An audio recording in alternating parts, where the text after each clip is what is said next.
ஆண்டவரை மகிமைப்படுத்தணும் அப்படின்னு சொல்லிட்டு நம்ம கார்ப்பரேட்டாக ஜனங்களாக கூடி வரும்போது தேவன் வந்து ஜெப வீட்டின் அனுபவம் வித்தியாசமானது, நம்ம ஆலயமாக இருக்கிற அனுபவம் வித்தியாசமானது.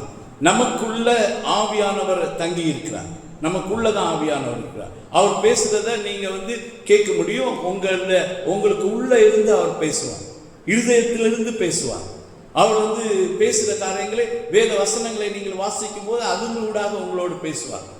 இப்படியெல்லாம் நீங்கள் கேட்டுருப்பீங்க. ஆனால் ஜெப வீட்டில் வர அனுபவம் வித்தியாசமானது. ஜெப வீட்டில் வரும்போது இங்கு வருகிற ஒவ்வொருவரும் வரங்களை பெற்றவர்களாக இருப்பார்கள். கிறிஸ்துவின் சரீரமாய் சபையில் எல்லாரும் வரங்களை பெறுவார்கள். நாம் அப்படிப்பட்டவர்களாக இருப்போம். அப்போ கர்த்தர் நம் மத்தியிலே எழுந்தருளும். அதுதான் வித்தியாசம். சபை கூடி வரக்கூடிய வித்தியாசம் என்னவென்று சொன்னால், சபையில தேவன் ஜனங்களின் மத்தியிலே எழுந்தருளி தேவன் நேரடியாக பேசுவார். ஏதாவது ஒரு மனுஷன் மூலமாக தீர்க்க தரிசனமாக பேசுவார், இல்லாட்டா போதகர் மூலமாக வேத வசனங்கள் மூலமாக பேசுவார். மற்றவர்கள் சங்கீதங்களாலும் கீர்த்தனாலும் நம்ம வந்து ஒருவருக்கு ஒரு புத்தி சொல்லுவோம். சங்கீதம் பாடும்போது, கீர்த்தனை பாடும்போது அது பிரசங்கம் இல்லைன்னு நினைக்காதுங்க. அதை வந்து கவனமாக கவனிங்க, அந்த வார்த்தைகளை கவனிங்க. வேத வசனத்தை படித்து பாருங்க. எபேசியர் 3ஆம் அதிகாரம் 17ஆம் வசனம் நினைக்கிறேன், அதை படிங்க. சங்கீதங்களாலும் கீர்த்தனாலும் ஒருவர் அது சொல்லுங்க சிஸ்டர், எத்தனாம் அதிகாரம்? 5ஆம் அதிகாரம் 19ஆம் வசனம். சங்கீதங்களினாலும் கீர்த்தனைகளாலும் ஞான பாட்டுகளினாலும் ஒருவருக்கொருவர் பார்த்து பாருங்க. இந்த பாட்டு பாடணும்னா ஒரு பிரதர் வந்து காணிக்கை பாட்டுன்னு பாடினார். அது காணிக்கைக்காக பாட்டு பாடுறதில்ல, பாட்டெல்லாம் நீங்க கவனம் வைக்கணும். அந்த காணிக்கையை வந்து நம்ம அந்த நேரத்தில் செலுத்துறோம். ஆனா அந்த பாட்டு, அதிலோட வார்த்தைகள், அந்த வார்த்தைகள் பெரும்பாலும் எப்படிப்பட்டதா இருக்க வேண்டும்? வேறு வசனங்களால இன்னைக்கு சில பாடல்கள்லாம் எழுதியிருக்காங்க. சினிமா ராகங்களுக்கு சினிமாவிலிருந்து கிடைக்கிற வார்த்தைகளை எடுத்துக்கொண்டு வந்து அங்க மாதிரி இங்க பாட்டு பாட, அதெல்லாம் பண்ணக்கூடாது. வேணும்னா சினிமாக்காரன் நம்மளை காப்பி அடிச்சுட்டு போட்டோம். அவங்க சில பாடல்கள்லாம் நம்மளை பாட்டு காப்பி அடிச்சு போட்டாங்க முதல் தொடக்கத்தில். இப்போ என்ன ஆகி போச்சுன்னா, நம்ம வந்து அதோட பாட்டுகளை காப்பி அடிக்கிறோம். காப்பி அடிக்கக்கூடாது, நம்ம காப்பி அடிக்கக்கூடாது. நம்ம வந்து கிவர், நம்ம வந்து ரிசீவர் கிடையாது. நமக்கு ஆண்டவரிடத்திலிருந்து டேலண்ட்டுகளை பெற்றுக்கொள்ள வேண்டும். மியூசிக்கு நமக்கு தரக்கூடிய ராகங்கள் வந்து யூனிக்காக இருக்க வேண்டும், அது ஹெவன்லியாக இருக்க வேண்டும். அந்த ராகத்தில் பாடும்போது அது வந்து உங்களுக்கு ஒரு பாட்டு தரணும் ஆண்டவர். நீங்கள் வந்து வீடுகளில் ஜெபம் பண்ணும்போது பாட்டை வாங்கிட்டு வந்து இங்கே வந்து சொல்லணும், எனக்கு ஆண்டவர் ஒரு பாட்டு தந்தார் அப்படின்னு நீங்கள் பாடணும். அப்படி நீங்கள் பாட்டு பாடுகிறது உங்கள் வாழ்க்கையின் அனுபவமாக இருக்கும். ஒரு சிலுவை சுமந்தவரா என்று ஒரு பாட்டு அகஸ்டின் ஜெயக்குமார் அண்ணன் பாடியிருக்காரு. அந்த பாட்டு தெரியுமா பிரதர்? சிலுவை சுமந்தவராய். அந்த பாட்டை பாடுனீங்கன்னா அது வந்து வெறும் பாட்டு இல்லை, அது அவருடைய வாழ்க்கை. சாரோல் அவரோஜி பாடுகிற பாடல்கள் எல்லாம் அவங்களுடைய வாழ்க்கை. அந்த வாழ்க்கையை பாடல்களாய் பாடுகிறார்கள். நீங்க உங்களுக்கு யார் சாரோல் அவரோஜிக்கையும் அவங்களுக்கு மட்டும்தான் கொடுப்பாரா? நம்ம எல்லாரும் நீங்க ஜெபத்துல காத்திருந்தீங்கன்னா உங்களுக்கு ஒரு பாட்டு தருவார். நீங்க வந்து அந்த பாட்டை எழுதி பாடிட்டு வந்து ராகம் எப்படி இருந்தால் ராகத்தை வந்து நம்ம சரி பண்ணிக்கலாம். அது வந்து ஆண்டவர் திரும்ப அந்த ராகத்தை வந்து மியூசிக் தக்க மாற்றுவார். அந்த பாடல்களை நீங்கள் பாடும்போது சங்கீதங்களினாலும் கீர்த்தனைகளினாலும் ஞான பாட்டுகளினாலும் சபை கூடி வரவுல இது மிக முக்கியமானதாக இருக்க வேண்டும். வாசிங்க, நீங்க வந்து எபேசியர் 10ஆம் அதிகாரம் 23ஆம் வசனத்திலிருந்து 22லிருந்து வாசிங்க. 10 எபிரேயர் 10:23 வாசிங்க. சபை கூடி வர எதுக்கு அங்க போட்டு மேலும் அன்பு 24ஆம் வசனம், மேலும் அன்புக்கும் நற்கிரியைக்கும் நாம் ஏவப்படும்படி ஒருவரை ஒருவர் கவனித்து சபை கூடி வருதலை சிலர் விட்டு விடுகிறது போல் நாமும் விட்டு விடாமல் ஒருவருக்கு ஒருவர் புத்தி சொல்லுவோம். இங்க வந்து சபையில வந்து நம்ம எதுக்கோ வந்துட்டு போறோம் இல்லை. நீங்க வந்தவங்க ஒருவரை ஒருவர் கவனிக்க வேண்டும், ஒருவருக்கு ஒருவர் புத்தி சொல்ல வேண்டும். அதுதான் சபை கூடி வருதல். சபை கூடி வரவு அதில் வந்து வேதத்தில் இருக்க வசனம் ஒரே வசனம், இந்த வசனம் தான். இங்கு என்ன சொல்லப்பட்டிருக்குன்னா, ஒருவருக்கு ஒருவர், இந்த ஒருவர் எல்லாருக்கும் புத்தி சொல்லுறது அது வந்து ஏதோ ஒரு விசேஷ நாளில் பண்ணலாம். ஆனால் சபை கூடி வரும்போது இப்போ நான் நின்று ஒருத்தர் நின்று உங்களுக்கு சொல்கிறேன், நீங்கள் எல்லாம் வாயை மூடிட்டு ஏதாவது பேசிட்டு போகுப்பா, என்ன பண்ணிடுவ நீ பேசுனா, கூடி போனால் 12 வரை பேசுவேன், அது பிறகு நீங்கள் வந்து நிறுத்திடுவீங்க. எங்களுக்கு தெரியும், நல்லா தெரியும். அதனால் நீங்கள் பேசுகிறத பேசுங்க, நாங்கள் யோசிக்கிறத நாங்கள் யோசிப்போம், நாங்கள் பேசுகிற காரியங்களை நாங்கள் பார்த்துக்குவோம் அப்படின்னு சொல்லிட்டு நீங்கள் இருந்துட்டு போகிறீங்க. நீங்கள் அப்படி இருக்கக்கூடாது. நீங்கள் வந்து பேசி பிடிச்ச, அப்படியாவது அவன் பேசி பிடிச்சலாம் பேசுகிற காரியங்களை எங்களுக்கு புரியல, இதை வந்து நின்று என்கிட்ட கேட்டுட்டு போகணும். என்னை வந்து இது வந்து நீங்கள் பேசுகிறது தப்பு அப்படின்னு 2 திட்டிட்டு போகணும். இப்படி நீங்கள் பேசுறீங்களா, அது வந்து சர்ச் வந்து லைவா இருக்குது, நீங்கள் அதை கேட்குறீங்க, அது உங்களுக்குள்ள போகுது என்று வந்து நீங்கள் புரிஞ்சுக்கணும். சரியா? அப்படி வந்து ஒருவரை ஒருவர் கவனித்து அன்புக்கும், நம்ம பேசுறதுக்கு இல்லை, அன்புக்கும் நற்கிரியைகளுக்கும் நமக்கு வந்து அவங்க மேலே அன்பு வர வேண்டும், அவங்க மேலே நற்கிரிகள் செய்யணும். நம்ம அவங்க வியாதியாக இருக்கிறாங்க, சரி நான் அவங்களுக்காக ஜெபிக்கிறேன் அப்படின்னு சொல்லுங்கள். அவங்களுக்கு கைகளை வச்சு சொல்லுங்கள். இல்லை வேணா ஏதாவது ஒரு அறிவுரை சொல்லுங்கள், நீங்கள் இந்த மாதிரி ஆகாரம் சாப்பிடுங்க உங்களுக்கு நல்லா இருக்குன்னு சொல்லுங்கள். வேறு வசனங்களை வந்து புத்தி சொல்லுங்கள். முதிர் வயதில் கதிது வந்து புஷ்டியும் பசுமாக இருப்பான்னு சொல்லுங்கள். ஏன் உங்களுக்கு இந்த பிரச்சனை, அதை வந்து நான் மாற்றுறதுக்காக நம்ம ஜெபிப்போம்னு சொல்லுங்கள். இப்படி உதவி தேவைப்படுமானா அவங்களுக்கு ஏதாவது நம்மளால் முடிஞ்ச உதவிகளை ஃபிசிக்கலாக நானே வந்து அவங்க சொல்லுவாங்க, எனக்கு ஆஸ்பத்திரிக்கு யாருமே கூட்டிகிட்டு போக மாட்டாங்க, எங்கள் வீட்டில் இருக்க எல்லோரும் பிஸியாக இருக்காங்க, சரி பரவாயில்ல ஒரு நாள் நான் மாறுங்க உங்களை ஆஸ்பத்திரிக்கு கூட்டிகிட்டு போகிறேன்னு சொல்லுங்கள். ஏதாவது ஒரு உதவி செய்யுங்க. இதுக்குதான் நம்ம சபையா கூடி வரோம். சபையா கூடி வர்றது நோக்கம் அன்புக்கும் நற்கிரைக்கும் நாம் ஏவப்படும்படி ஒருவரை ஒருவர் கவனித்து ஒருவருக்கு ஒருவர் புத்தி சொல்ல வேண்டும். அப்போ சபை கூடி வரவு என்ன காரியத்திற்காக என்பதை நாம் அறிய வேண்டும். அப்போ சங்கீதங்கள் கீர்த்தனைனாலும் நம்ம புத்தி சொல்லணும். புரியுதா? இப்போ தேவனை அறிகிற அறிவு என்று சொல்வது அறிந்து கொள்ளுங்க. இந்த தேவனை அறிகிற அறிவு வந்து சொல்றத முக்கியமாக ஆண்டவர் சொல்றார். இது வசனங்கள், சில வசனங்களை வாசிங்க. இப்போ தேவனை அறிகிற அறிவுனா இதுக்கு பக்கத்தில் ஒரு காரியத்தை நம்ம புரியணும். நம்மளை தேவன் அறிந்திருக்கிறாரா, அவர் எப்படி நம்மளை நமக்கும் நீங்க வந்து படிக்க வேண்டியது என்னவென்று சொன்னால், மாதிரியாக பார்க்க வேண்டியது என்ன பார்க்கக்கூடாது, இங்க இருக்க சகோதரரை பார்க்கக்கூடாது. இதையும் தாண்டி யாரை பார்க்கணும்னா எல்லாரும் மாதிரியா பார்க்கறது இயேசுவை மாதிரியா பார்க்கணும். இயேசு கிறிஸ்து தான் நமக்கு மாதிரியா இருக்கிறார். மனுஷனா வந்தது அதுதான். அதுக்கு மேல மாதிரியா பார்க்கணும், பிதாவாகிய தேவனை மாதிரியாக பார்க்கணும். பிதாவாகிய தேவனை பார்த்து நம்மளை திருத்திக்கணும். அது வந்து நம்ம அவரையா பார்க்கணும் அப்படின்னு சொல்லிட்டு சொன்னீங்கன்னா 2 வசனத்தை நீங்க வாசித்துருங்க, உங்களுக்கு தெரிஞ்ச வசனங்கள் தான். மத்தேயு 5:48 வாசிங்க. ஒரு ஆள் 1 பேதுரு 1:15 வாசிங்க. 2 வசனங்களை வாசித்து நான் உங்களுக்கு சொல்றேன், நீங்க யாரை மாதிரியா பார்க்கணும்னு சொல்லிட்டு வாசிங்க. ஆகையால்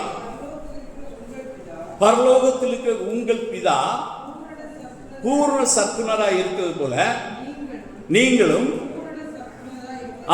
பூர்ண சற்குணராய் இருங்கள். அவர் வந்து எப்படி பூர்ண சர்க்கம் அதில் சொல்லப்பட்டிருக்கோம், உங்களுடைய அவர் நல்லோர் மேலும் கெட்டோர் மேலும் சூரியனை உதிக்க பண்ணுகிறாரு அப்படின்னு சொல்லியிருக்காரு. அந்த வசனத்தை பார்க்கும்போது நம்ம யோசிக்கணும், ஆண்டவரை போல நானும் இருக்கணும். நம்ம வந்து ஏன்னா நம்மளை வந்து ஆண்டவர் அவருடைய பிள்ளைகள் என்று அழைக்கிறார்.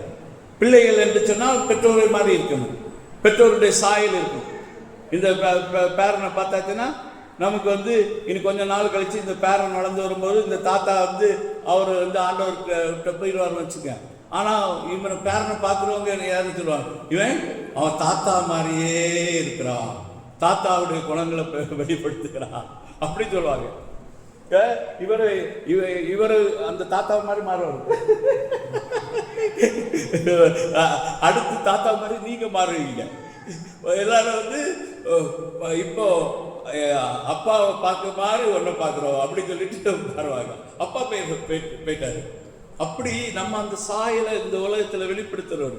அதே மாதிரி தான் ஆண்டவருக்கு பிள்ளைகள் நம்ம வந்து கம்பேர் பண்ணுறது, நம்ம வந்து தேவனோட கம்பேர் பண்ணணும். ரெண்டாவது யார் கூட அவசியம்தான். பவுல் சொல்றாரு, நான் கிறிஸ்துவை பின்பற்றுவது போல நீங்கள் என்னை பின்பற்றுவார்கள். என்ன எங்களை பார்க்காதுங்கன்னு சொன்னா நாங்க என்ன சொல்றோம்னா, நாங்க அக்கிரமம் செய்யறோம், அநியாயம் செய்யறோம், அட்டுழியம் செய்யறோம், அதனால எங்களை பார்க்காதீங்க, அவரை பாருங்க அப்படின்னு அர்த்தமாயிரும். ஆனா அவரை பின்பற்றி போதிக்கிறதா இருந்தா நாங்க சொல்லுவோம், நீ என்ன பார்த்தேன்னா இயேசுவை பார்த்த மாதிரி சமானம். ஆண்டவர் வந்து என்ன மாதிரி தான் இருப்பாரு, என்ன மாதிரி தான் கோவப்படுவார். நான் கோவப்படும் போது எனக்கு மனைவிக்கு நம்ம கோவப்படுறது கொஞ்சமாக பிடிக்காது. இங்கே வந்திருக்காவா, அவள் வந்து சொல்லுவா, அப்பா என்ன பிசாசுன்னு நினைப்பான். நான் சொல்லுவேன், நான் சொல்லுவேன், இப்படி தான் இயேசுவும் கோவப்படுவார். இயேசு எப்படி இருக்கிறாரோ அப்படி. ஆமாம், இவருக்கு பார்த்தா ரொம்ப இயேசு மாதிரி இருக்கிறாரு அப்படி அவ வந்து நம்மளை கிண்டல் அடிப்பான். புரியுது அவங்களுக்கு? இது எல்லாருக்கும் வீட்லையும் நடக்கும். நீங்கள் நான் இயேசு மாதிரி சொன்னா உங்கள் புருஷன் உங்களை விட்டுருவாரா? அவர் வந்து சொல்லுவார், உங்கள் வண்டவாளத்தில் தண்டவாளத்தில் ஏற்றுவார். நீ உள்ள பார்த்தா இயேசு மாதிரியா இருக்கிற அப்படின்னு. நீங்கள் சொல்ல வேண்டும், நான் உள்ளத்தில் இயேசு மாதிரி தான் இருக்கிறோமா, இன்னும் சில காரியங்கள் மாம்ச சோபனைகளுக்கு அப்படி இருக்குது பேசிடுறோம். சில சமயத்தில் தப்பு பண்ணிடுறத செய்கிறோம். ஆனால் நம்ம யாருடைய சாயலில் படைக்கப்பட்டிருக்கிறோம்? இயேசுவின் சாயலில் உருவாக்கப்பட்டிருக்கிறோம். உங்களுக்கு அது குறித்து அந்த வசனத்தை வாசிங்க. 1 பேதுரு 1:15 வாசிங்க. எனக்கு வந்து பிரசங்கம் பண்ண வரும்போது நான் 20 நிமிஷத்தில் முடிக்கணும்னு நினைப்பேன். ஆனால் பிரசங்கத்தை பண்ணிட்டே இருந்தால் நாள் முழுவதும் பிரசங்கெல்லாம் தோணும். வாசிங்க. உங்கள் நடக்கை எல்லாவற்றிலும் பரிசுத்தராயிருங்க. அப்போ ஆண்டவர் வந்து நீங்க கம்பேர் பண்றது, சில வேளை நம்ம தவறுறோம்னா இவனை வெளியே தள்ளு, இவனை ஃபாலோ பண்ண முடியாது, இயேசுவை ஃபாலோ பண்ணுவோம் அப்படி சொல்லிட்டு போகணும். நீங்க வந்து அந்த ஸ்டெப் எடுத்துடணும். இப்போ எனக்கு மனைவி என்ன இயேசு மாதிரி தெரியாத நேரத்தில் என்ன பண்ணணும்? ரீப்ளேஸ் அவரை பண்ணிட்டு நேரடியாக இயேசுவை பார்க்கணும். இயேசு எப்படி இருக்கிறதோ அதை பார்த்து அவரை போல வாழணும், அவரை போல ஜீவிக்கணும். அவர் பரிசுத்தராக இருக்கிற நீங்கள் உங்கள் நடக்கை எல்லாவற்றிலும் பரிசுத்தராயிருங்கள். நமக்கு கம்பேரிசன் அப்படி. அடுத்து அந்த ஊழியக்காரன் எப்படிப்பட்டவனா இருக்கணும்னா பவுல மாதிரி இருக்கணும்.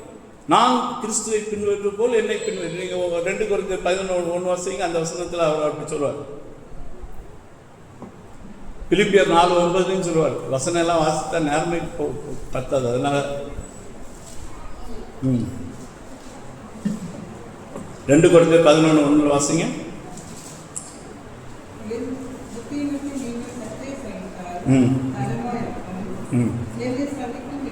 1 Corinthians 11:1 இருக்கும். ஆமாம், 1 Corinthians 11:1. நான் கிறிஸ்துவை பின்பற்றுவது போல் நீங்கள் என்னை பின்பற்றுவதாக இருங்கள். இந்த கோளாறு நமக்கு இருக்கு. 2 Corinthians சொல்கிறேன், 1 Corinthians. ஸோ நான் கிறிஸ்துவை பின்பற்றுகிறது போல. ஸோ கிறிஸ்துவை பின்பற்றி வாழ்ந்து காட்டுகிற ஊழியர்கள் இன்றைக்கு தேவை. நம்ம விடக்கூடாது. அதனால நம்ம வந்து நான் எந்த விதத்தில் நான் ஆண்டவரை போல இல்லைன்னு சொல்லு அப்படின்னு சொல்லிட்டு நம்ம மனைவிட்ட கேட்கணும். அப்போ அவள் சொல்லுவா, நீ இந்த காரியத்தில் வந்து ஆண்டவர் போல பேச மாட்டேன்ற, நிதானமாக இருக்க மாட்டேன்ற, கோபப்படுற, இதை செய்கிற, அதை செய்கிற. அதுக்கு உண்மையாக இருந்தால் நம்மளை திருத்திக்க வேண்டியதுதான். மனைவி இடத்துல புருஷன் சொல்லுவார்னா நீ இயேசு மாதிரியெல்லாம் இல்லை அப்படின்னு சொல்லி, நான் எப்படி இல்லைன்னு நீங்கள் கேளுங்க அவர்கிட்ட. அவர் உங்கள்கிட்ட சொல்லணும். அப்போ இயேசுவை போல நாம் வாழ வேண்டும், வாழும்படியாக அழைக்கப்பட்டிருக்கிறோம். சரியா? அதனால இயேசுவை நம்ம வந்து பின்பற்றணும். சரி, இப்போ அப்போ இந்த கம்பேரிசன்ல நம்ம ஆண்டவருக்கு நம்மளை பற்றி அறிகிறாரா? அவர் வந்து நம்மளை பற்றி அறிகிறார். வாசிங்க சங்கீதம்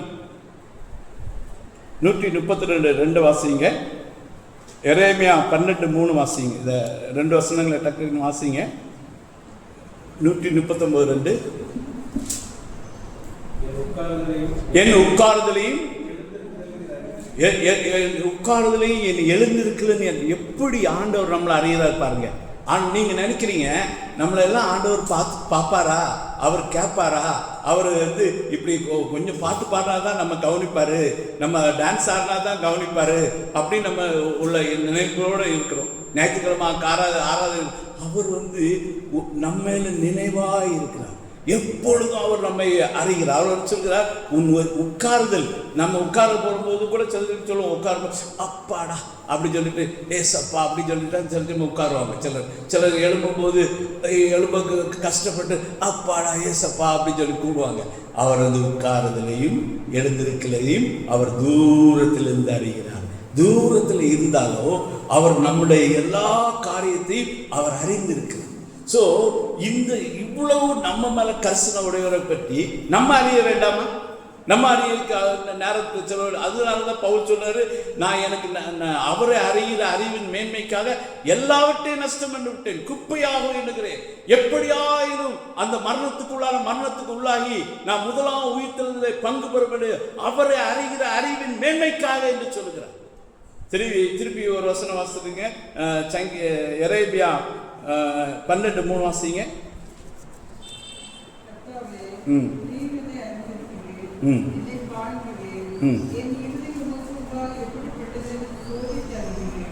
சோதித்து அறிகிறேன்.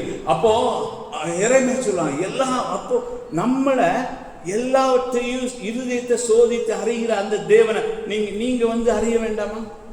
அவரை போல அறிவு நமக்கு வர வேண்டும். நம்ம வந்து இந்த தேவன் யார், இவர் எப்படிப்பட்டவர், இவருடைய அன்பு என்ன, இவருடைய இரக்கம் என்ன, இவர் எப்படி நீதி செய்வார், எப்படி நியாயம் செய்வார், இது என்று கொண்டு அவரை குறித்து அறிகிற அறிவின் மேன்மைக்காக எல்லாவற்றையும் நஷ்டம் என்று விட்டேன். இது 2 கொரிந்தியர் 10:5 வாசிங்க. டக்குனு வசனத்தை வாசிங்க. அறிகிற அறிவுக்கு விரோதமான மேன்மையான எண்ணங்களை அவர் கீழ்ப்படுத்துகிறார். பாருங்க, வாசிங்க அதை.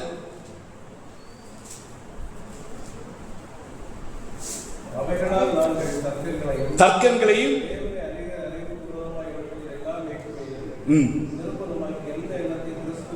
கீழ்ப்படுத்து தேவனை அறிகிற அறிவுக்கு விரோதமாக எழும்புகிற மேட்டிமையான எண்ணங்கள். நம்ம மனசுல வந்து மேட்டி மேல ஒரு எண்ணம் வரும்போது நம்ம உடனே வந்து அதை கீழ்ப்படுத்தணும். நமக்கு வந்து கர்த்தரை அறிகிற அறிவு, நீதி இரக்கத்தையும் நீதியும் நியாயத்தையும் செய்கிற கர்த்தர் என்பதை அறிகிற அறிவை குறித்து மேன்மை பாராட்ட கடவன். உலகத்துல வேற எதை குறித்து நம்ம மேன்மை பாராட்ட அந்த எண்ணங்களை எல்லாவற்றையும் அவங்க கீழ்ப்படுத்துகிறவர்களாக இருந்தார். கொலோசியர் 1:9 வாசிங்க. கொலோசியர் 1:9, 1:10 2 வசனம் வாசிங்க.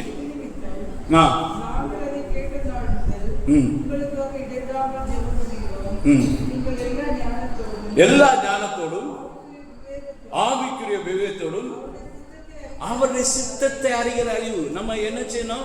விவேகத்தோடும் ஞானத்தோடும் தேவனுடைய சித்தத்தை அறிகிற அறிவுல நம்ம வளரணும் அப்படின்னு சொல்லி நிரப்பப்படவும். அகர்த்து வாசிங்க. சகலவித நற்கிரியான கனிகளை தந்து தேவனை அறிகிற அறிவில் விருத்தி அடைந்து கர்த்தருக்கு பிரியமனாக அவருக்கு பாத்திரமா. அப்ப வந்து தேவனை அறிகிற அறிவில் விருத்தி அடைய வேண்டும். பாருங்க, தேவனை அறிகிற அறிவில் வளரணும், விருத்தி அடையணும் அப்படின்னு சொல்லிட்டு சபையாருக்காக ஜெபம் பண்ணுகிறாங்க. நமக்கு தேவனை அறிகிற அறிவுல விருத்தி உண்டாக வேண்டும். 1 தீமோத்தேயு 2:4 படிங்க. தீத்து 1:3 படிங்க. டக்குன்னு வாசிப்போம், வாசித்து முடித்துருவோம். 2 தீமோத்தேயு 2:4. விளக்கு நேரம் இல்லை, விளக்க வேண்டாம். எல்லா மனுஷரும் ரட்சிக்கப்படவும் சத்தியத்தை அறிகிற அறிவை அடையும். எல்லா மனுஷரும் சத்தியத்தை அறிய வேண்டும். ஒரு மனிதன் ஏன்னா சத்தியத்தை அறிந்தால் அவங்களே விடுதலை ஆயிடுவாங்க. அவங்க வறுமையில இருக்கிறாங்க, கடன் பிரச்சனையில இருக்காங்க, வியாதியில இருக்கிறாங்க, பிரச்சனையில இருக்காங்க. என்னாச்சுன்னா சத்தியத்தை அறிகிற அறிவை ஒரு மனிதனுக்கு நம்ம கொடுக்கும் போது சத்தியத்தை அறிகிற அறிவை வளர்றது அவங்க ஆட்டோமேட்டிக்கா எல்லா விடுதலையும் வரும். அவங்களுக்கு என்ன ஏன் எனக்கு இப்படி விடுதலை இருக்குன்னு தெரியலையே அப்படின்னு சொல்லுவாங்க. என்ன விஷயம்? அவங்க தேவனை அறிகிற அறிவு அவங்களுக்குள்ள வளர்ந்து கொண்டே இருக்கிறது. சத்தியத்தை அறிகிற அறிவுல வளர்ந்து கொண்டே இருக்கிறாங்க. அறிய அறிய அறிய உங்களுக்கு நீங்க ஒரு டைம் வரும், நீங்க சொல்லுவீங்க எனக்கு வியாதியே வரமாட்டேங்குதுங்க அப்படிங்கிற ஏன் வரமாட்டேங்குன்னு எனக்கு தெரியல. ஏன் தெரியலன்னா சத்தியத்தை அறிஞ்சிட்டீங்க. ஹல்லேலூயா. சத்தியத்தை அறிய அறிவு அறிவு அறிவு அறிவு அது மேன்மைக்குள்ள நீங்க கடந்து போக போக உங்க வாழ்க்கை எல்லாமே பிரகாசிக்க ஆரம்பிக்கும். எல்லா ஃபைனான்ஸில் பிரகாசிக்கும், உங்களுடைய ஹெல்த்தில் பிரகாசிக்கும், உங்களுடைய வெல்த்தில் பிரகாசிக்கும், உங்களுடைய அறிவில் பிரகாசிக்கும். எல்லாத்துலையும் பிரகாசம் வர வர வர வர வர பெருகி கொண்டே போகும். அந்த பெருக்க எங்கிருந்து வரும்? தேவனை அறிகிற அறிவுக்காக அறிவில் தான் வரும். தீத்து 1:3 வாசிங்க. பொய்யுரையாத தேவன்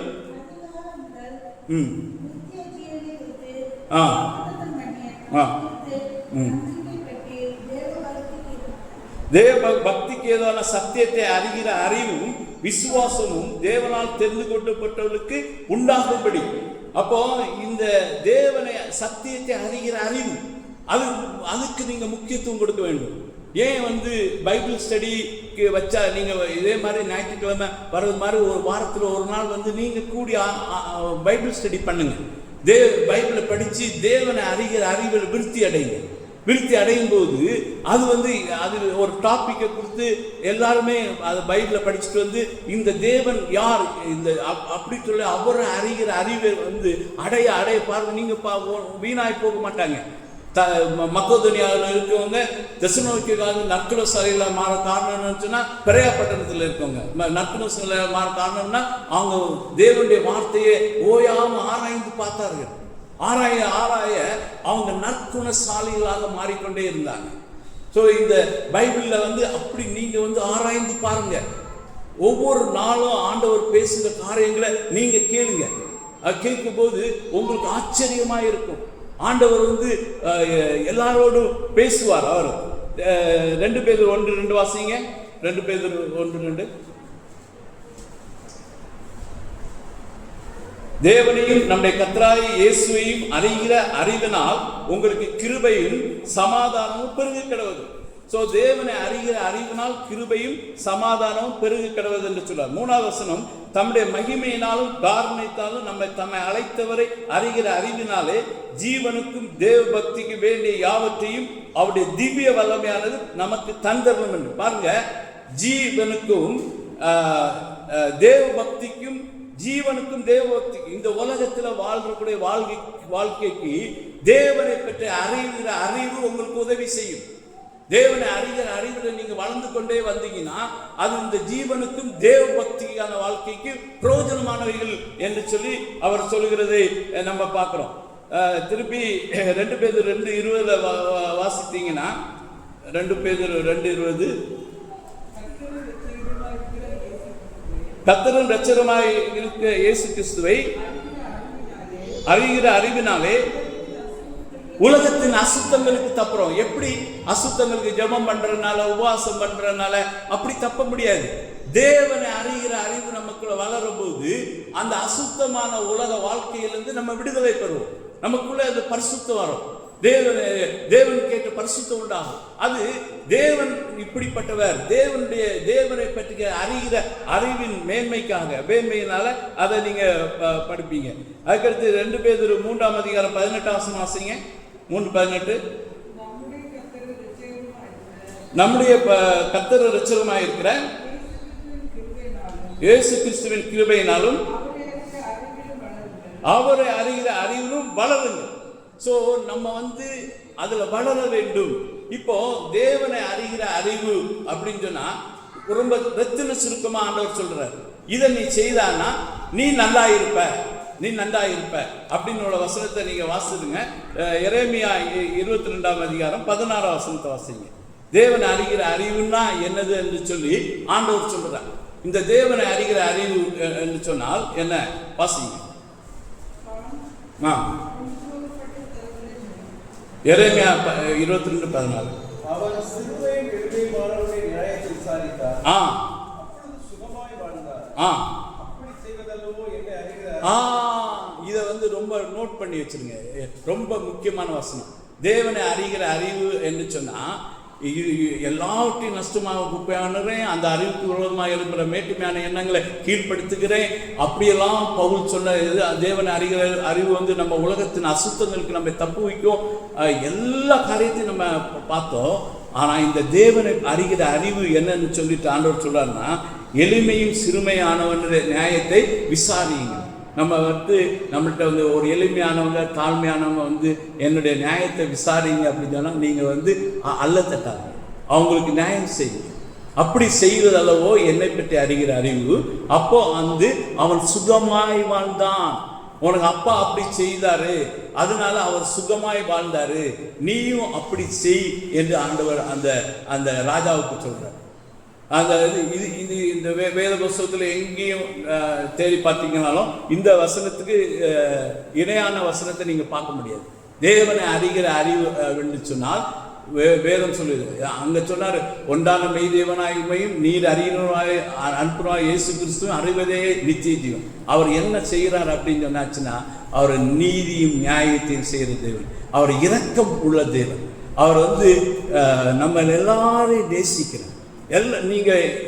நீங்க எதை செய்தீங்களோ செய்யாவிட்டாலும், ஒன்று செய்யாமல் இருந்தாலும் சரி, ஆண்டவர் உங்களை நேசிக்கிற அன்பு மாறவே மாறாது. ஹல்லேலூயா. அதை புரிந்துக்கிட்டு ஆண்டவர் என்னை நேசிக்கிறதுனால நான் அவரை ஆராதிப்பேன், அவரை தொழுது கொள்வேன், அவருக்கு காணிக்கை கொடுப்பேன், அவருக்கு ஜெபம் பண்ணுவேன், அவருக்கு ஊழியத்தை செய்வேன். அப்படி நீங்கள் சொன்னீங்கன்னா தேவன் மிகவும் பிரியப்படுவார். அவர் உங்களை மிகவும் நேசிக்கணும். யோவான் 3:16 சொல்லுது, தேவன் தம்முடைய ஒரே பிரான குமாரனை விசுவாசிக்கிறவன் எவனோ அவன் கெட்டு போகாமல் நித்திய ஜீவன் அடைபடி அவரை தந்தள்ளி இவ்வளவாய் உலகத்தில் அன்பு கூர்ந்தார். தேவன் நமக்கு வந்து ஆக்கினைக்கு உட்படுத்தும்படி தேவன் அவருக்கு தரல, குமாரனையே தந்தவர் அவரோடு கூட மற்ற எல்லாவற்றையும் நமக்கு அருளாது இருப்பது. நம்ம எல்லாரும் ஜெபம் பண்ணுவோம், கண்களை மூடி ஜெபிப்போம். தேவனை அறிகிற அறிவு வந்து அவ்வளவு மேன்மையானது. அந்த மேன்மையான அந்த அறிவை நாம் பெற்றுக்கொள்ள வேண்டும். ஹல்லேலூயா. தேவனை உணர்வோடு கூட நாம் தேட வேண்டும். ஹல்லேலூயா. இன்னும் அநேக காரியங்கள் நீங்களே போய் வேதத்தில் தியானிங்க. அறிகிறீர்களா என்று சொல்லப்பட்டிருக்கும். அந்த காரியங்கள் எல்லாம் எடுத்து தியானித்து பார்த்து இந்த அறிவுகள் நம்முடைய வாழ்க்கையில் இருக்குதா என்று நாங்கள் தேடி பார்க்க வேண்டும். பார்த்து அந்த அறிவிலே நாம் வளர வேண்டும். ஹல்லேலூயா.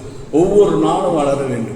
ஆண்டவருடைய விருப்பம் அது. பலியம் அல்ல, இரக்கத்தையே நான் விரும்புகிறேன். பலி ஆண்டவர் விரும்புவார். எப்போ வேணா ஆண்டவர் இரக்கமா இருந்துட்டு நீ பலி கொடுத்த ஆண்டவர் பிரியப்படுவார். ஆனா நீ இரக்கமா இல்லாதபடிக்கு, நம்மளிடத்துல மன்னிப்பு கேட்கிறவங்களை மன்னிக்காதபடிக்கு, இரக்கம் பாராட்டாதபடிக்கு, நாம் வந்து அநியாயங்கள் அநீதிகள் பண்ணி கொண்டு நாம் செய்கிற காரியங்களில் தேவன் பிரியப்படுகிறவர் அல்ல. ஹல்லேலூயா. இன்னைக்குள்ள சபையானது மக்கள் அப்படி வஞ்சிக்கப்பட்டு போயிருக்காரு. அவங்க வந்து நம்ம தேவனை ஆராதித்து நம்ம ஆண்டவரை ப்ளீஸ் பண்ணிடலாம், ஆண்டவர்கிட்ட உபவாசம் போட்டு ஆண்டவரை ப்ளீஸ் பண்ணிடலாம். ஆண்டவர் எந்த காரியத்துக்கும் அவர் செவி கொடுக்கவே மாட்டார். ஹல்லேலூயா. அவர் முதல்ல உன்னுடைய வாழ்க்கையை தான் அவர் கவனித்து பார்க்கிறார். ஹல்லேலூயா.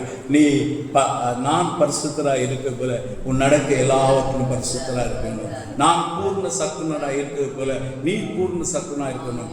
என்னை போலதான் நீ இருக்க வேண்டும் என்று சொல்லி அவர் நம்மிடத்திலே சொல்லுகிறார். ஹல்லேலூயா. நம்ம அவரை போல, அவர் நம்மை குறித்து அவ்வளவு கரிசனையாக நம்ம உட்கார்ந்தலையும் எழுந்திருக்கிறதுல அறிந்திருக்கிறார். நம் நினைவுகளெல்லாம் தூரத்திலிருந்து அறிகிறார். அவர் நம்மை பாதுகாக்கிறார். நம்மை ஒரு கண்ணின் கருமணி போல அவர் நம்மை பாதுகாக்கிறார். நம்மை அவருடைய உள்ள கைகளை வரைத்து வைத்திருக்கிறார். எப்பொழுதும் நம் நினைவாகவே அவர் இருக்கிறார். ஹல்லேலூயா. அந்த அன்பான தேவனை குறித்து நாம் ஒரு வாரத்தில் 2 மணி நேரம் பட்டு போய் அவரை பாடினா போதுமா? போதவே போதாது. 364 ஒவ்வொரு நிமிடமும் ஒவ்வொரு வினாடியும் நாம் அவரை நினைத்து கொண்டே இருக்க வேண்டும். நம்முடைய வழிகளில் எல்லாம் அவரை நினைத்து கொண்டே இருக்க வேண்டும். அவருக்கு நன்றி சொல்லிக் கொண்டே இருக்க வேண்டும். அவரை துதித்துக் கொண்டே இருக்க வேண்டும். அவரை பாடிக்கொண்டே இருக்கணும். என் உட்கார்தலில் அறிந்திருக்கிறப்பா, நான் டிராவல் பண்ற போது என் டிராவலில் அறிந்திருக்கிறப்பா, எனக்கு வரக்கூடிய ஆபத்து விளைவிலிருந்து என்னை காப்பாற்றும்படிக்கு என் மேலே கரிசனையாக இருக்கிறீர் இருக்கிறப்பா. என் மேலும் என் பிள்ளைகள் மேலும் என் குடும்பத்தின் மேலும் நீர் எவ்வளவு அக்கறை உள்ள தேவனாய் இருக்கிறீர் ஆண்டவரே என்று சொல்லி அவரை நன்றியால் நம் உள்ளங்கள் நிறைந்து தேவனை துதித்துக் கொண்டே இருக்க வேண்டும். ஹல்லேலூயா. தேவனை பாடிக்கொண்டே இருக்க வேண்டும். ஹல்லேலூயா, ஹல்லேலூயா. சற்று திரும்பி பாருங்கள். நாம் தேவனை அறியாத காலங்களிலே எப்படிப்பட்டவர்களாய் இருந்தோம். ஆனால் இந்த நாட்களிலே தேவன் அவரை பற்றி அறிவை நமக்கு கொடுத்து கொண்டு நம்முடைய வாழ்க்கையை மறுரூபமாக்கி கொண்டே வருகிறார். நமக்காக யாவற்றையும் கருதுகிற ஒரு நல்ல தேவன். ஹல்லேலூயா. நல்ல தேவன் நமக்காக யாவற்றையும் செய்து முடிக்கிறார். ஹல்லேலூயா, ஹல்லேலூயா, ஹல்லேலூயா. அவர் மேலே நாம் அவரை அறிவை பெற்றுக்கொள்வோம். ஹல்லேலூயா, ஹல்லேலூயா, ஹல்லேலூயா. Thank you Jesus, thank you Jesus. Hallelujah, hallelujah.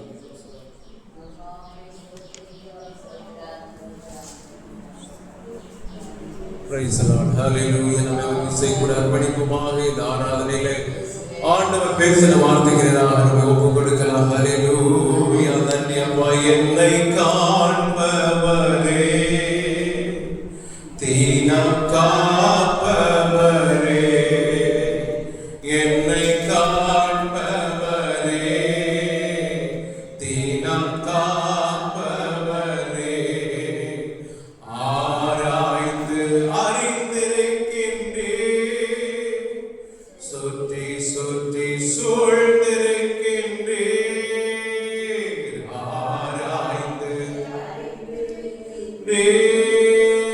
சுற்றி சுற்றி சூழ்ந்திருக்கின்றே, என்னை காண்பவரே, தீனம் காப்பவரே, என்னை காண்பவரே, தீனம் காப்பவரே, எண்ணங்கள் ஏக்கங்கள் எல்லாமே அறிந்திருக்கின்றே, எண்ணங்கள் எல்லாம் சொன்னப்பா, எல்லாமே அறிந்திருக்கின்றே, நடந்தாலும் நான் படுத்தாலோ அப்பா நீ அறிந்திருக்கின்றே, நான் நடந்தாலோ படுத்தாலோ அப்பா நீர் அறிந்திருக்கின்றே, நன்றி ராஜா இயேசு ராஜா, நன்றி ராஜா இயேசு ராஜா, நன்றி ராஜா இயேசு ராஜா, நன்றி ராஜா. உமக்கு நன்றி. எல்லாம் அறிந்திருக்கிறவரே, உம்முடைய பாதத்தில் எங்களை அப்பா கொண்டு வந்தீரே, ஸ்தோத்திரம். இன்னும் எங்களை அறிந்திருக்கிற ஆண்டவரை நாங்கள் இன்னும் அறிகிற அறிவிலே வளரும்படியாக எங்களுக்கு உதவி செய்வீராக. அறிகிற அறிவிலே இன்னும் நாங்கள் பெருக உதவி செய்வீராக. அந்த அறிகிற அறிவிலே உலகத்தின் அசுத்தங்களுக்கு நாங்கள் தப்புவிக்கப்படுகிறதற்காக ஸ்தோத்திரம் ஆண்டவரே. இன்னும் அறிகிற அறிவினாலே ஜீவனுக்கும் தேவ பக்திக்கு வேண்டிய யாவையும் எங்களுக்கு தருகிறீர். அதற்காக ஸ்தோத்திரம். உம்மை அறிகிற அறிவினால் சுகமான வாழ்வை தருகிறேன். உம்மை அறிகிற அறிவினால் ஆண்டவரே உம்முடைய திவ்ய குணங்களை நாங்கள் வெளிப்படுத்தும்படி உதவி செய்கிறேன். ஸ்தோத்திரம் அப்பா. நீர் பூரண சற்குணனாக இருக்கிறேன், இரக்கமுள்ளவராய் இருக்கிறேன், கிருபை உள்ளவராய் இருக்கிறேன், மன்னிக்கிறவராய் இருக்கிறேன். உம்முடைய ஆண்டவரே திவ்ய வல்லமை, திவ்ய பண்புகள் எங்களுக்குள்ள இன்னும் ஆழமாய் வெளிப்படுவதாக. ஹல்லேலூயா. அவரை நோக்கி பார்த்து சொல்லுவாங்க, இன்னும் உம்மை அறியணுமே, இன்னும் உம்மை அறியணுமே, இன்னும் கேட்டி சேரணுமே ராஜா, இன்னும் கேட்டி சேரணுமே, பிரசன்னம் பிரசன்னம் தேவ பிரசன்னம், ஓம் பிரசன்னம்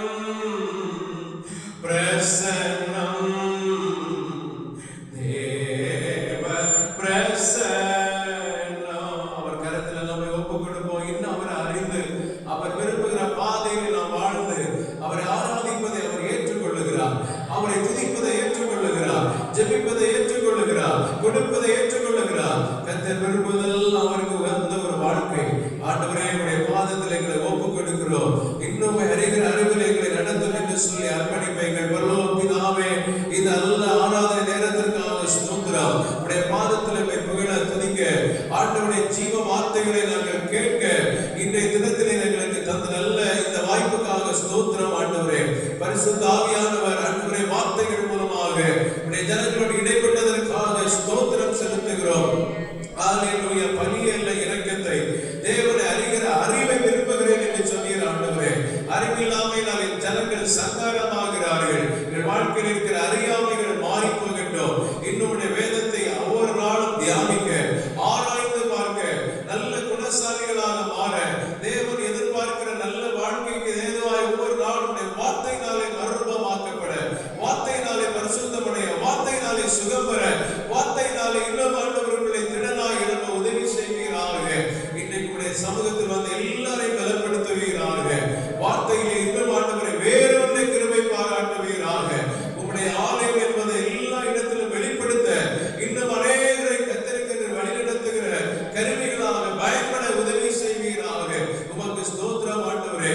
ஹல்லேலூயா. என்னென்ன போராட்டங்கள், என்ன பலவீனங்கள், எந்த சூழ்நிலையோடு உடைய சமூகத்தில் இருந்தால் உம்முடைய வார்த்தையினால் வருகிற விடுதலை இன்னும் ஆண்டவரை பெற்றுக்கொள்ள செய்வீராக. சத்தியத்தை அறிவீர்கள், சத்தியம் உங்களை விடுதலையாக்கும் என்று சொல்லப்பட்டிருக்கிறதப்பா. உடைய வார்த்தையினாலே இன்னும் ஒவ்வொரு நாளும் விருத்தி அடைய, பரிசுத்தம் அடைய, ஆண்டவருக்காய் கனி கொடுக்க கிருபை செய்யும். உடைய வார்த்தைகளை இன்றைக்கு எங்கள் நடுவில் பகிர்ந்த உடைய தாசரை இன்னும் பயன்படுத்தும். ஆண்டவருடைய குடும்பங்களை ஆசீர்வதியும், ஊழியர்களை ஆசீர்வதியும். அப்பா, செய்கிற எல்லா பணியிலும் உடைய கிருபை இருப்பதாக தொடர்ந்து வழி நடத்துவீராக. இந்த இடத்திலே வந்து ஆராதிக்கிற அத்தனை குடும்பங்களை ஆசீர்வதியும். ஒவ்வொருடைய தனிப்பட்ட வாழ்க்கை ஆசீர்வதியும். எல்லாத்திலையும் நம்முடைய பிள்ளைகள் வாழ்ந்திருப்பார்களாக, சுகமாக இருப்பார்களாக, சமாதானமாக இருப்பார்களாக. என்னென்ன தேவைகள் இருக்கிறதோ அத்தனை தேவைகளும் இயேசுவின் நாமத்தில் சந்திக்கப்படுவதாக. தடைகள் மாறி போவதாக. இந்த வாரம் முழுவதும் வெற்றியாய் நடத்தும். இன்னும் அறியும்படியாக உடைய பாதத்திலே காத்திருக்கும் வேதத்தை இன்னும் ஆண்டவரை ஆராய்ந்து பார்க்கவும் கிருபை கொடுக்கும்படியாய் ஜெபிக்கிறேன். தீமைக்கு விலகி காத்துக்கொள்ளும், சமாதானத்தோடு வழி நடத்தும். எல்லா ஜனமும் மகிமை உமக்கே செலுத்துகிறோம். இயேசு ரட்சகர் நாமத்தில் ஜெபிக்கிறோம். ஜெபம் கேளும் ஜீவனோட நல்ல பிதாவே, ஆமென். ஆத்துமாவே கர்த்தரை ஸ்தோத்திரி, என் முழு உள்ளமே அவருடைய பரிசுத்த நாமத்தை ஸ்தோத்திரி. என் ஆத்துமாவே கர்த்தரை ஸ்தோத்திரி, அவர் செய்த சகல உபகாரங்களை மறவாதே. ஆமென். நம்முடைய கர்த்தர் ரட்சகர் இயேசு கிறிஸ்துவின் கிருபையும் பிதாவாகிய தேவனுடைய பரிசுத்த ஆவியானவர் நம் அனைவரோடும் சகல பரிசுத்தவான்களோடு மீண்டும் என்று கர்த்தருடைய வருகை மட்டும் நிலைத்திருப்பதாக. ஆமென். ஆமென். ஜெயம் கொடுத்த கர்த்தர் மகிமைப்படும்படி அல்லேலூயா சொல்லும். ஹல்லேலூயா. ஹல்லேலூயா.